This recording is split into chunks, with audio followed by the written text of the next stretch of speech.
ખરેખર જાય છે ને એની વાત હતી. એટલે કે એ સપનું આવે એટલે જાગી ગયા આપણે. કાલે લે નકર આપણે સપનામાં કુલુ મનાલી હોય, મુંબઈ હોય. એક જણો જાગી ગયો, કેમ કે હારો તીડી આવી ગઈ, એમાં અટવાઈ ગયો.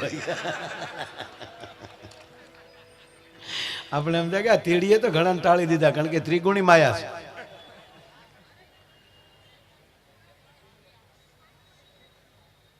સપનું જે મારું મૂળ વાત, એટલે આપણે જે માણસ ગુજરી જાય, આપણે સપનું આવતું હોય, જાગી ક્યારે જાય કે આપણું શરીર સંપૂર્ણ સારું છે એટલે જગાઈ જાય. પણ માની લો શરીર ખતમ થઈ ગયું, જાગીએ કેવી પરિસ્થિતિમાં નથી,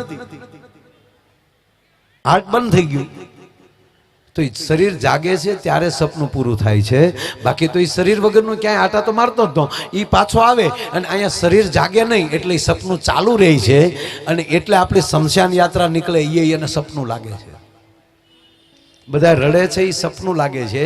એટલે 12 દિવસ એની વાત કરીને એને હાચું લગાડવા માટે એનો ફોટો મૂકી અને એના પાછો આખો, એટલે એને એમ થાય ઓહો મારી જ વાત હાલે છે. એટલે 12મા દિવસે જ્યારે એને તમે પિંડદાન આપો ત્યારે નક્કી થઈ જાય તો હવે મારે આ પરિવાર મૂકી દેવો જોઈએ, ખરેખર મારું મૃત્યુ થયું છે અને મારે હવે બીજે જન્મ લેવો પડે, એટલે ખરા કરવા પડે.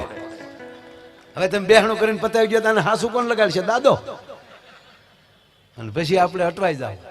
એટલે અમે એક ભાઈ ના ટૂંકમાં ખરેખરાઈ ગયા, આ ન્યાલી ઊભું છું તું બધું ખરેખરે ગયા. એટલે દીકરો બેઠેલો એનો, એટલે અમે ત્યાં જઈને કીધું કે ભાઈ કેમ કરતા દાદા ગુજરી ગયા ભાઈ? તમને કે માયા ભાઈ યોગ કરતા. અરે મેં કીધું યોગથી તો રોગ વયો જાય. મને કે આમાં દાદા વયા ગયા. અરે ખરેખર આ બધું જાતે જ કરવું પડે ભાઈ. જો જન્મે આપણે લેવાનો, હાલતા આપણે શીખવાનું, ભણવા આપણે જવાનું, પાસ આપણે થવાનું, પેપર આપણે દેવાના, સાહેબની ભેટ આપણે ખાવાની, બાપાની ભેટ આપણે ખાવાની, મમ્મીની ભેટ આપણે ખાવાની.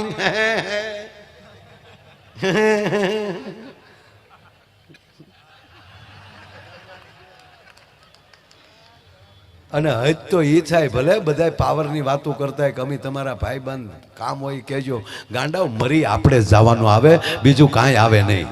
બાકી તો દુનિયા છે. વસમણભાઈ બે તોય વાવાન, માયાભાઈ બે તોય વાવાન, કમો આવે તોય વાવા. એ તો તરત પાટલી ફરી જાય કાંઈ ઘા, એમાં કાંઈ ફેર ન પડે. અહીંયા તમે અમે ગાતા ગુજરી ગયા તો ઘરનો ડાયરો છે, ગુજરવા દે નહીં. બજરંગદાસ બાપો બેઠો, હે બાપાના ખોળામાં રમેલો છું. હા, એના ધબો કાઢેલો, એના ખોળામાં ઊંધો નાખીને. મારા બાને કેવું કીધું, મારે ન કહેવાય તો. બાપા કહેતા, હા એટલે હું આમ થોડોક અળવિતરો ત્યારે નાનો હતો, ત્યારે નાનો નહીં હજી, એ તો કઈ બુઢાપાના કેસ બદલે કઈ લખણ ન બદલે લાખા. એ ભાઈ ખોટી કોઈ મહેનત કરવી જ નહીં કે આ બહુ હારા થઈ ગયા સુધરી ગયા. ના, એના ઈ જઈ આવ. પણ એટલી ભગવાને દયા આપે કે તમે બધા મારા ગુરુ મહારાજની કૃપાથી તમે સાંભળો છો, એવો બનાવ્યો છે. હું આ જો તમને કહું, આ ગામડામાં પેલા લાઇટ નહોતી. આ સત્યનારાયણ ભગવાનની કથા કે એવું કંઈક હોય ને એટલે યોગેશભાઈ પેટ્રોમસ ભાડે લાવતા. અને જે અમારા ગામમાં મને જોયેલું પેટ્રોમસ જે કથા હોય ને સત્યનારાયણ ભગવાનની કથા કાંઈ પ્રસંગ હોય તો એ ભાડે પેટ્રોમસ લાવે. એમાં જમાડાવ તમને વાત કહું, એમાં ગામમાં એકને જ પેટ્રોમસ પેટાવતા આવડતું હોય. અને જેને પેટ્રોમસ પેટાવતા આવડે ને એનું નામ, એનું પાછું ભાઈ એવું માન. અત્યારે મિકેનિકલ એન્જિનિયર કે સિવિલ એન્જિનિયરનું નામ નથી, માન નથી, એટલું એનું માન હોય. એ બધી લાવી એટલે એને બોલાવો, બોલો નાથાભાઈને બોલાવો. તો વળી નાથાભાઈ પેલા બીડી જાવ, કોની બધી કોની ભાડે લાવે? ગીધાભાઈ. એની બચ્ચો હારી હોય. બાકી જોશબાની હારી નહીં. અમારે બે રાખતો, જોસફભાઈ ને ગીધો. જોશબાની જૂની થઈ ગઈ થોડી. આ ગીધો હમણાં હારી લાવ્યો. હા હારો, લાવો મૂકો હાણસી લેતા હો. એ બીડી પીવે ત્યાં સુધી બધું ભેગું કરવાનું. 2-3 જણા પડખે બેઠા. હારો મેન્ટલ ક્યાંથી લીધું? કે એ ત્યાં લીધે ઓલું 8 વાળું, 8 આવતું લાલ બોર્ડર વાળું છે ને, એ પાછું સારું, એ મેન્ટલ સારું. ઓલું ખરી બહુ થાય. એ બીડી પીવે પછી સા પછી આપવાની, પાછું સા પી લે, પછી સા માથે પછી બીડી પીવે, એટલું તેનું માન. રકાબીમાં મેન્ટલ પલાળો એટલે મેન્ટલ પલાળવાનું. અને પછી ભાઈ મેન્ટલ બાંધે, પાછું હાણસીથી ઢાંકણું ખોલે, ત્યાં પછી ગળણી મૂકીને એમાં ઘાસલેટ પૂરે, એ પાછું હજળ બેન કરે. અને પછી જે હવા પૂરતો એ તમે જોઈ લો તો આપણે એમ થાય કે આગળ આ રોકેટ તૈયાર કરી ચંદ્ર ઉપર વિયો જવાનો એ જે બેઠો બેઠો આમાં. અને એમાં જે બે પગની વૈશમાં દબીને પછી જાય ક્યાં ક્યાં છે. એટલે અમારે પાછું કેવું કરવાનું, હવે તમે સાંભળજો. તેથી અમે નાના હાવ. અને સત્યનારાયણ ભગવાનની કથા હોય એટલે મારે બેહવાનું પેટ્રોમસની નીચે. હવે તમને ખબર પડશે હું પેટ્રોમસની નીચે હું કામ બેહતો, અંધારું ત્યાં પડતું હોય, પેટ્રોમસ ટીંગાતી હોય એની નીચે બેહો એટલે આપણે દેખાય નહીં. અમારી ટીમના 3-4 છોકરા સત્યનારાયણ ભગવાનની આજુબાજુ બેસી ગયા હોય. જેવી આરતી પૂરી થાય, થાળ આવે, તાહડા પ્રસાદના ભર્યા હોય, બેનું એ હાથે ભરેલા જે ટીકી ટાકેલા જે રૂમાલ હોય એ ફર્સ્ટ ક્લાસ તાહડા માથે ઢાંક્યા હોય. ગોર બાપા એ તમને કહો આપણા કાંઈ ઘટે નહીં, એને વળી તરભાણું આમ ધબ્બો મારી અને એ આખું તરભાણું ભરી અને ભગવાન સત્યનારાયણની સામે મૂકી દીધું હોય. અને ગામના સાધુ પાછો થાળ ચાલુ કરે, આરોગો ને નંદલાલ રે મારા પ્રેમાની થાળી. અને અમે વાટ કઈ કડીની જોતા હોય, માધવ દાસન સ્વામી શામળિયા તમ પર જાવું બલિહાર રે મારા પ્રેમની થાળી. પછી મારે વાત એની હોય, બોલો સત્યનારાયણ ભગવાન કી. આ જે થાય તમે કૂદકો માર્યો હોય, મારું માથું પેટ્રોમસને અડી ગયું હોય, મેન્ટલ તૂટી ગયું હોય, તા તો તરભાણું ને તાહડા માલી બે ખોબા પ્રસાદ નીકળી ગયો હોય. આ નરું સત્ય. પછી લાઈટ આવી, પછી લખણ તો બદલ્યા નહીં. અને પછી ગામને ખબર પડી ગોબા આવડા ઉપાડે છે. એટલે અમે સત્યનારાયણ કથામાં જાય ને તે મારા બાપાને ઓલા ખોડાભાઈ કે હું તને કહી ગયું આ જો આ તારો માયો નીચ છો. એટલે અમને નોખી પછી અમારી બેઠકું થાય કે આના આમાં રાખો. હવે પછી શું કરવું, પ્રસાદ મળે નહીં. પછી રસ્તે ગોર બાપાની આડા ફરીએ અને એને જે તરફાણું લીધું હોય ને એનો વાલી અડધો 100% ભાગ પડાવવાનો. ગોરદાદા એમ કે હવે રહેવા ન દે નહીં, એની માના મારે જો ગોરાણી માને દેવી પડે પછી તારા માં ખીજાય. આ અમારા ગજુ દાદા હજી છે, તમે કોઈ બોર્ડ આવો ત્યારે પૂછી લેવાની છૂટ. પછી ગોરદાદા યોગેશભાઈ 2 તરફાણા રાખતા. ગોરદાદા 2 તરફાણા ભરે તો ગરધણી કે આ 2 તરફાણા હેના. એટલે અમારા ગોરદાદા એમ કે એક સત્યનારાયણ નો ને એક તારો ડહોલા કેડે ઉભા ને યાનો.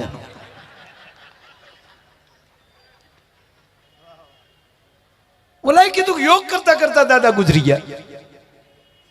અરે મેં કીધું યોગ થી તો રોગ વયો જાય. મને કે અમારા દાદા વયા ગયા. અરે મેં કીધું કઈ રીતે? મને કે જો ભાઈ મારા દાદા છે ને એ કે રામદેવ બાબાના પરમ ભક્ત. સવારમાં 5:30 રામદેવ બાબા ટીવીમાં લાઈવ થાય એટલે અમારા દાદા કે આસન લગાવીને હામાં બેસી ગયા હોય. જેમ રામદેવ બાબા કરે એમ અમારા દાદા કરે ને. એમાં રામદેવ બાબા પ્રમ દિવસની જ વાત કે માય ભાઈ રામદેવ બાબાએ કીધું પદ્માસન લગાવીએ. એ પદ્માસન લગાવવાનું કીધું. હવે કે બાપાના પગ કે સેન્ટિંગના હરિયા જેવા વેડા માયાભાઈ વળે નહીં, પણ બાપાએ કડાકો કરીને મહેનત કરીને પદ્માસન કડાક દીને વાળી દીધું. મને કે બસ એ પદ્માસન વેળે. એમાં રામદેવ બાબાએ કીધું ઊંડો શ્વાસ લ્યો. અને બાપાએ એટલો બધો ઊંડો શ્વાસ લીધો, એ શ્વાસ લીધો તો આખું બંધ થઈ ગયું. ઊંડો શ્વાસ લીધો, લાઈટ વહી ગઈ. લાઈટ આવી તા દાદો વહી ગયો. રામદેવ બાબા કે શ્વાસ મૂકો તો મૂકે ને.